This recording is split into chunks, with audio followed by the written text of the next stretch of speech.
안녕하세요. 끝내주는 경제 임시 진행을 맡게 된 시사평론가 이승원입니다. 오늘 이정환 슬로우뉴스 대표와 바로 시작을 해보겠습니다. 대표님 어서 오세요. 네, 안녕하십니까. 네, 우리 잊을만 하면 한 번씩 같이 보죠. 그러게요. 오늘도 뉴스가 참 많은데 네. 뭐 조금 전에 네. 이제 촉보가 들어왔던 내용이 네네. 들어왔던 것. 네. 대통령실 재정기획보좌관 네. 이런 직이 있습니다. 네네. 류덕현 재정기획보좌관이 오늘 기자간담회를 열었는데 네. 최근에 아무래도 이제 정부 지출이 좀 많아지겠다 네. 뭐 여러 가지 얘기가 있으니까 언론에서 야 우리 너무 돈 많이 나가는 거 아니야? 라면서 좀 비판적인 어조의 그렇죠. 글이 많았어요. 네. 그래서 그런지 오늘 기자간담회를 하면서 네. 여러 가지 얘기를 하셨는데 설명을 부탁드립니다. 이게 그러니까 좀 맥락이 있는데 이재명 대통령이 후보 시절부터 네.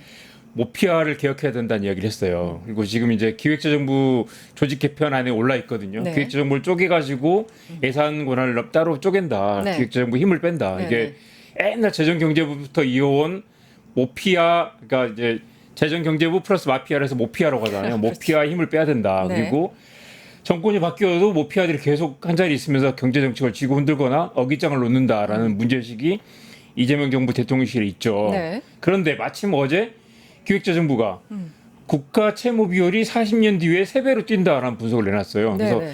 아침에 저도 그걸 보면서 아니 40년 뒤에 3배라는 이거 너무 뭐 당연히 경고하는 건 좋은데 뭐 이 나라 망한다는 이야기처럼 들리기도 하고요. 너무 먼 미래인데다가 네. 세배하니까 엄청나게 자극적이었죠. 그림 한번 네. 봐주시죠. 3배 되면 나라가 거의 파탄이 나죠. 네. 그러니까 지금 이제 그림 한번 띄워주세요. 이 국가 채무 비율이 네.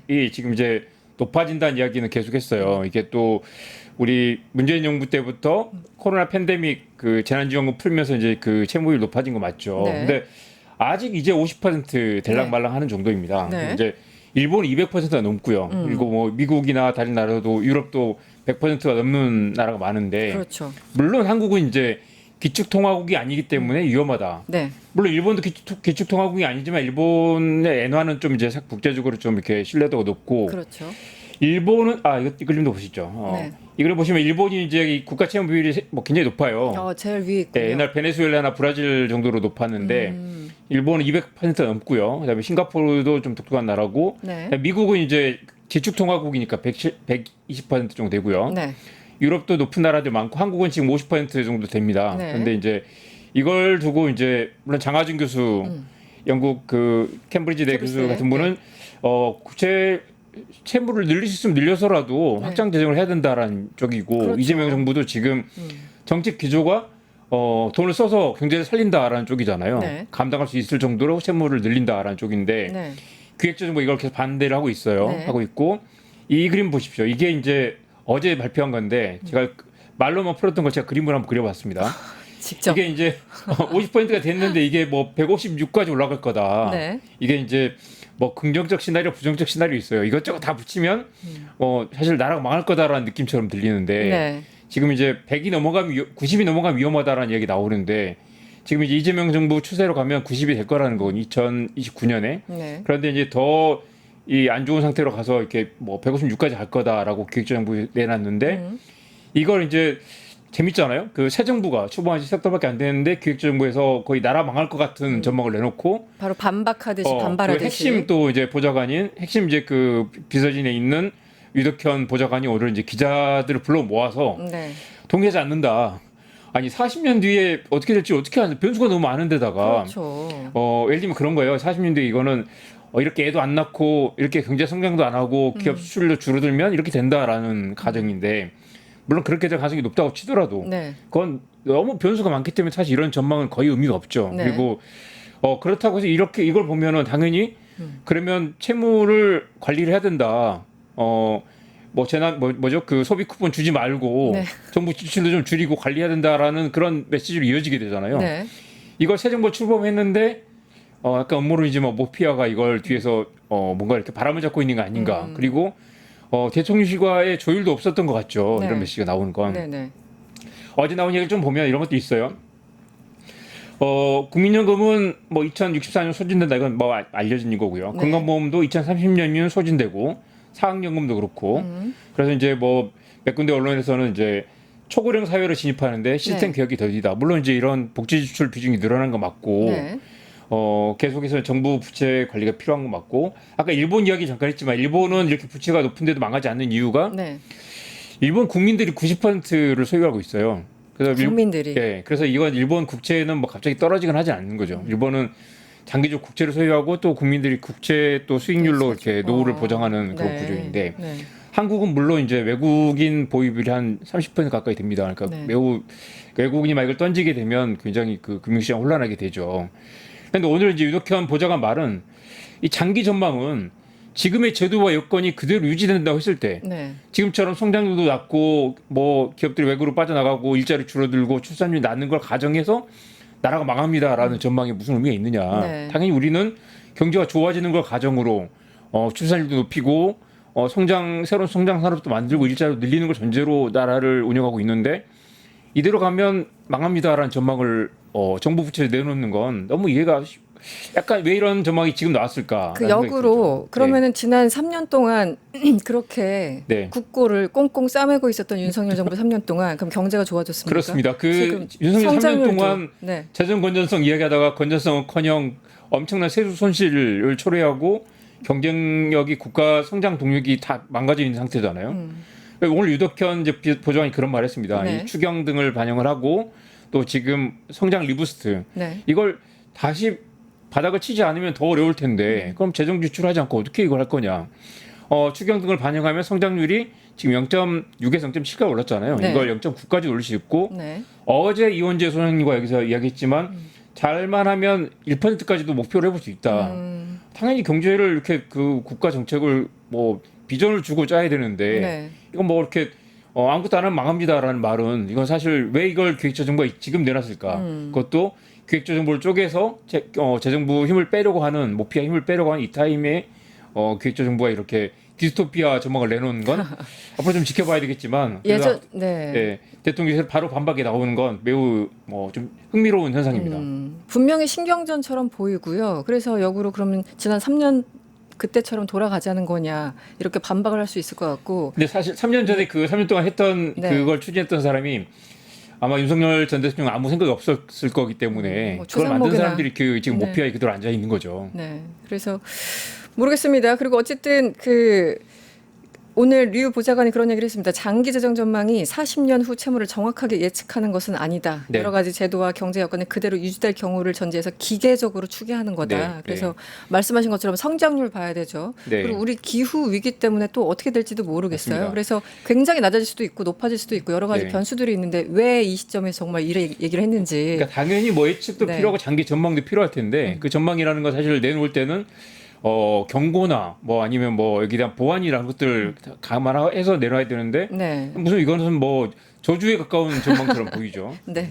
알겠습니다. 네. 모피아 기억 빨리 해야 되겠네요. 그렇습니다. 네. 다음 이슈로 넘어갈까요? 네. 김정은 얘기를 좀 네네. 해볼 텐데 어제 전승절 어떻게 좀 보셨습니까? 그러니까요. 제가 보기에는 어떻게 네. 보셨나요? 일단 김정은이 사실 주인공이었고요. 시진핑 국가주석은 좀 표정이 되게 어두웠죠. 그리고 원래 그 양반 네, 좀 어두워요. 네. 그리고 어제 오늘 이제 또 이 소설에서 밈으로 도는 거 보면 네. 이게 딱 정확히 트럼프가 좋아할 만한 행사잖아요. 그렇죠. 트럼프가 또 얼마 전에 또 자기들도 열병식을 했는데 망했죠. 건들건들한데 여기는 중국은 확실히 각도 잡히고 네. 정말 트럼프가 보고는 우리도 저런 거 해야 되는데 생각을 했을 거고 네. 또 하나는 이제 내가 저 자리에 있어야 되는데 라거나 아니면 내가 김정은을 만나야 되는데 그러니까 김정은이 거기 가서 지금 66년 만에 66년 전에 김일성은 옆자리에 앉았다는 거 아니에요? 마오쩌둥에. 네. 근데 바로 옆자리에 앉아서 어제 주인공은 그래서 사실 김정은의 국제적인 위상을 확보하는 그리고 누가 봐도 핵 보유국으로서의 입지를 인정받는 자리였잖아요. 네. 그래서 이제 그리고 또 미중 갈등 국면에서 네. 어떤 이제 레버리지를 활용했다. 이게 네. 또 CNN의 분석이던데 네. 그만큼 협상이 커졌고 이제 또 트럼프가 만나자고 했을 때 어떤 이제 튕길 수도 있는 네. 그런 이제 입지를 구축했습니다. 이게 네. 그래서 이 시진핑도 이 김정은을 이렇게 중요하게 배려를 했던 건 역시 트럼프에게 보여주기 위한 그런 행사였고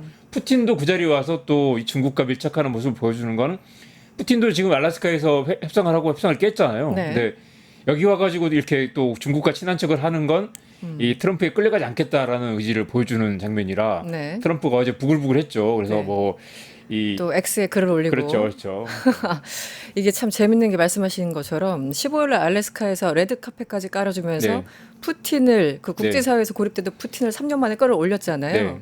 그런데 푸틴 어디 갔어요? 베이징 갔죠. 네, 그리고 그 동맹까지는 아니지만 그래도 우방이라고 하는 인도 모디 총리 예. 50% 관세 받고 또 베이징 갔습니다. 네. 김정은 사랑한다고 했는데 베이징 갔습니다. 다들 베이징에 가는 분위기예요. 모디는 또 트럼프하고 되게 일기 때 친했다고 하더라고요. 그렇죠. 일기 때 가까웠는데 지금 트럼프가 25 플러스 25를 관세를 때려가지고 아마 네. 모디도 뭔가 기분이 나빴는지 네. 와가지고 이제 시진핑 악수를 하고 다행히 어제 참석은 안 하고 갔어요. 그렇죠. 그것도 아마 SCO까지만 하고. 네, 네. 모종의 아무튼 전략이었을 텐데 거기 서서 아마 중국에 뭔가 이렇게 그 묻어가는 모양을 비춰주고 싶지 않았을 거고 대신 충분히 나 미국에 불만이 많아라는 메시지를 보여주고 갔죠. 네. 심지어 시진핑이 용과 코끼리가 함께한다라는 표현을 네. 썼던데 네. 용이 중국이고 뭐 코끼리는 인도겠죠. 네. 그런 것도 보고 이제 보면 트럼프가 얼마나 또 이 속이 그 상했겠어요. 부글부글 막 했을 텐데 네.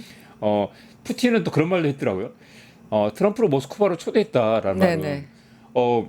이제 네가 와라 말하자면 그런 느낌처럼 보여서 네. 사실 완전히 그래서 어제 행사 이후로 사실 되게 세계 우려하는 건 이 한미일 북중로 구조가 완전히 굳어지는 거 아니냐. 한국은 사실 그게 되게 부담스러운 상황이거든요. 그렇죠. 한국은 사실 중재자가 돼야 되고 운전자가 돼야 되고 페이스메이커가 돼야 되는데 이게 다 지금 틀어진 상황. 그리고 네. 한국이 만약에 이제 이렇게 한중일 북중로로 묶일 경우에는 한국을 패싱하고 미국과 북한이 뭐 이렇게 다이렉트로 다이다이로 이렇게 붙을 수도 있기 때문에 이건 네. 매우 좀 우려스러운 상황이고 글로벌하게 신냉전 네. 그리고 이제 어제 모임 자체가 반서구 반미 동맹이라고 치면 이건 그렇죠. 매우 그 국제적으로도 그 위험한 그런 상황으로 가고 있습니다. 굉장히 역사적으로 어제 그 9월 3일 전승전 열병식 모습은 역사적으로 굉장히 계속 언급되고 기록될 건데 사실 보기에는 그렇게 구도가 명확해 보이지만 사실 네. 인도 속 따로 있고 러시아 속 따로 있고 또 시진핑 속 따로 있어서 그렇죠. 이들은 이제 겉으로 약간 쇼윈도 부부처럼 네네. 우리 이렇게 친해라고 하지만 언제든지 또 갈라설 수 있는 사이 그렇네요. 아니에요? 네. 우리 트럼프가 자꾸 이렇게 괴롭히면 네. 중국하고 같이 뭐 할 수도 있다라는 걸 보여주는 정도. 네. 그렇다고 해서 뭐 푸틴이나 모디나 뭐 네. 그 김정은도 마찬가지지만 당연히 미국하고 다시 또 협상을 할 거고 서로 뭐 주고받는 게 있을 텐데 네. 그 어제 다들 그 자리에 서 있지만 표정이 밝지는 않더라고요. 다 무거운 상태, 무거운 네. 표정. 그리고 이거 자체가 사실 어제 보여준 그 어마어마한 무기들이 미국 본토를 타격할 수 있는 무기잖아요. 사실 이게 그렇더라고요. 그래서 글로벌하게도 굉장히 위기가 높아져 있는 상황이라고 할 수 있겠습니다. 네. 표정 다들 어두웠는데 그 인도 모디 총리가 푸틴 악수하면서 손 끌어잡을 때 그때는 표정이 굉장히 밝아가지고 네네. 네. 그 부분 참 북한 재밌었어요. 저는 이제 북한이 이걸 계기로 어떻게 바뀔까 생각을 좀 해봤는데요. 그림 한번 보여주시죠. 네. 이게 여전히 북한은 이 매우 지금 뭐 한국의 40분의 1 정도밖에 안 되죠. 네, GDP를 비교해 보면 한국은 2,400조 원인데 북한은 아직 40조 원. 네. 그런데 이 핵무기 개발하는데 들어간 돈이 2조 원 정도더라고요. 2조 원이요. 생각해보면 크기도 한데 사실 뭐 또 2조 원밖에 안 들어서 이렇게 또 개발했다는 것도 신기하기도 한데 또 보면 이게 이제 그 1인당 국민 총소득입니다. 그래서 북한의 1인당 국민 총소득이 1년에 159만 원밖에 안 됩니다.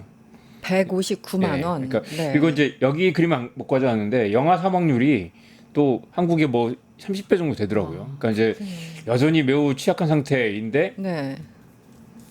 그다음 그 북한은 최근에 경제는 좋습니다. 한국이 작년에 2.0% 성장인데 네. 북한은 3.1, 3.7 계속 성장률 꽤 높은 편이고요. 네. 그리고 또 하나 주목할 부분이 네. 이 북한이 러시아 파병 대가로 받은 돈이 네. 한 5억 달러 정도 된다고 그래요. 5억 달러면 어느 5억 달러면 꽤 큰 돈이죠. 네네. 그래서 이제 그 한화로 그러니까 7천억 원 정도, 7,300억 원 정도 되는데 북한의 GDP가 뭐 40조 원이니까 네. 꽤 뭐 1조 원 안 되지만 그래도 네. 꽤 큰 돈을 받았고 또 사망자 위로금은 10,000달러까지 된다고 하고요. 북한은 그래서 러시아 파병의 대가로 상당 부분 경제적 사실 목숨을 팔아서 경제 이익을 좀 얻기도 했고 이번 그 이 북한 전승절 계기로 이 안러 경중이라고 하잖아요. 우리가 네. 안미 경중했던 것처럼 안보는 네. 러시아에 맡기고 네. 경제를 중국에 맡긴다. 아마 이제 중국에 다녀가면서 음. 중국이 좀 경제적 지원을 할 거다라는 전망도 나옵니다. 그래서 네. 어떻게 보면 역대 아버지와 할아버지가 못했던 사실 어떤 경제 부흥을 좀 이렇게 중국과 미국 사이 줄타기를 하면서 실제로 어떤 부흥을 만들어낼 수 있지 않을까. 핵 보유국이란 지위를 얻고 그렇게 할 수 있지 않을까라는 전망이 나옵니다. 그 말씀하셔서 그런데 이 북한 내 민심이 사실 안 좋을 수밖에 없잖아요. 네. 자식들을 러시아에 보내놓고 거기서 사망하고 부상하고 그래서 민심이 굉장히 안 좋은 것 같은데 그래서 최근에 김정은이 무려 최소한 2번 이상 공개적으로 이 유가족들 만나서 네. 일일이 위로하고 울먹거리고 사진 찍고 또 이런 네. 일련의 과정들을 거쳤거든요. 그래서 저는 그런 것들을 조금 더 무마하기 위해서라도 맞습니다. 다자 외교에 더 참여하면서 자신의 어떤 정치적 위상 챙긴 게 아닌가 그런 그리고 생각이 들어요. 여전히 정치적으로도 좀 불안해 보이는 게 아마 뉴스 많이 보셨겠지만 변기를 들고 와서 화장실을 들고 와서 배설물을 다 수거해가고 아, 네네. 심지어 앉은 자리를 계속 닦아가지고 DNA를 없앴다는 거 아니에요? 네네. 그만큼 이제 살해 위협도 많고 그다음에 DNA 건강도 안 좋다고 하죠. DNA가 유출돼서 어떤 형태로 공격을 받을까? 그리고 건강 상태가 유출되는 걸 극도로 지금 꺼리고 있고요. 네. 이번에 또 김주혜를 또 데리고 온 것도 아, 네. 사실 계속 그런 분석이 나왔지만 건강 안 좋아서 갑작스러운 사태가 됐을 때 이미 사세 후계 구도를 확보하려는 거 아니냐라는 네. 관측도 나옵니다. 네, 알겠습니다. 우리 그 알리익스프레스 얘기를 좀 해볼까요? 아, 그럴까요? 네, 네. 알리익스프레스가 네. 저도 네. 알리가 들어가니까 이거 네. 중국 건가 이런 생각을 그렇죠. 잠시 하고 있었는데. 우리 알테무라고 하죠. 알테쉬라고 하죠. 네네네. 알리익스프레스와 테무 그다음에 쉬인이라고 네. 이 저가 중국산 이제 쇼핑몰인데 사실 한국에 팔리는 또 대부분 제품이 또 중국산이라서 네네. 이 중국 물건을 이제 직구하는 그런 플랫폼이었죠. 그렇죠. 그런데 이제 업계 1위, 중국 그 플랫폼 중에 1위였고요. 네. 지금 이제 쿠팡 다음으로 2위로 업체로 올라왔습니다. 이미. 근데 언제부터 한국 법인이 그러니까 됐습니까? 이게 한국법이라는 것도 놀랍죠. 네. 올해 3월에 외국인 투자 기업이면 혜택을 많이 보는데 그걸 말소를 하고 폐업 신고를 하고 바로 알리익스프레스 코리아라는 걸 등록을 했습니다. 지금 한국 사업자예요. 그래서 올해부터요? 네네. 그래서 한국 기업입니다. 네. 그러니까 물론 이제 그 지분은 이제 그 알리바바가 가지고 있지만, 근데 지금 이거 다들 모르시는 분들 많을 텐데 신세계와 알리바바가 50대 50으로 내서 이걸 합작 법인을 설립하기로 했습니다. 그래가지고 지금 이제 공정위에서 심사 중인데 심사가 네. 또 날 거라고 그래요. 왜냐하면 사실 이제 외국 기업이 돈을 벌어가는 건 문제가 있지만 네. 국내 기업이 되면 차라리 이제 그 반감을 해소할 수도 있고 이게 또 어느 정도 약간 그 국내 한류가 될 거기 때문에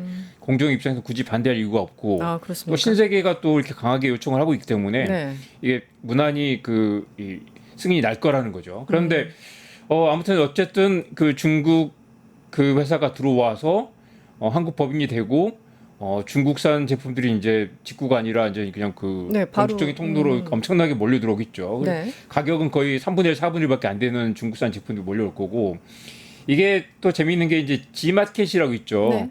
G마켓을 4년 전에 그 신세계가 이제 2조 원 정도 주고 샀는데 인수했는데. 잘 안 됐죠. 네, 그런데. G마켓 요즘 누가 쓰나 싶다 좀 미안하지만 근데 한국은 확실히 이제 쿠팡의 직구입 직매매가 많이 또 활성화돼 있고 네이버 쇼핑도 돼 있고요. 잘 네. 있고 그래서 이제 G마켓이 존재감이 없었는데 신세계는 알리익스프레스를 G마켓과 합병해가지고 다시 키워보려는 그런 생각을 하고 있습니다. 보통 이렇게 네. 하나 실패하면 또 도전하기가 애매한데 이게 결국 이제 사업적인 결단이잖아요. 네네. 실패했으니까 포기가 아니라 이거 네. 실패했으니까 더 만회해야 돼. 다른 거 또 인수해. 약간 이런 느낌인 물타기 건가요? 같은 느낌이네요. 아, 그러네요.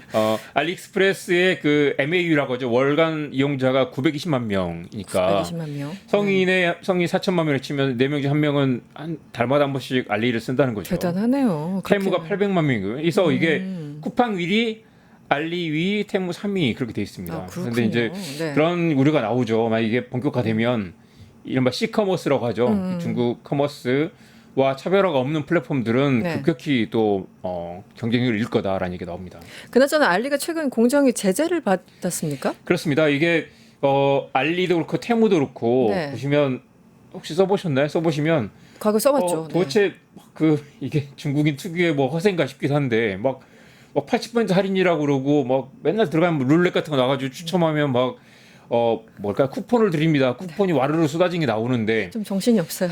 사실 쿠폰이 쏟아지고 쿠폰을 받고 나면 가격이 올라 있어가지고 이게 쿠폰을 받고 뭘 한다든가 아니면 쿠폰이 쏟아져 있는데 이거 뭐 5만 원 이상 사면 쓸 수 있는 쿠폰이라든가 아. 그런 게 많아서 실제로는 너무 복잡한데 싼 것 같기도 하면서 사실은 뒤에서 속는 그런 게 많아서 이게 이제 제재를. 한 번도 판매된 적 없는 걸 할인된 것처럼 아. 애초에 애초에 뭐 3천 원짜리인데 이걸 뭐 만 원짜리를 70% 할인해서 3천 원인 것처럼 그 리스팅하는 게 이 거짓 과장 광고다 해서 네. 과징금 20억 원, 21억 원 정도 맞았고요. 21억 원. 테무도 3억 5천만 원 과징금을 맞았는데 네.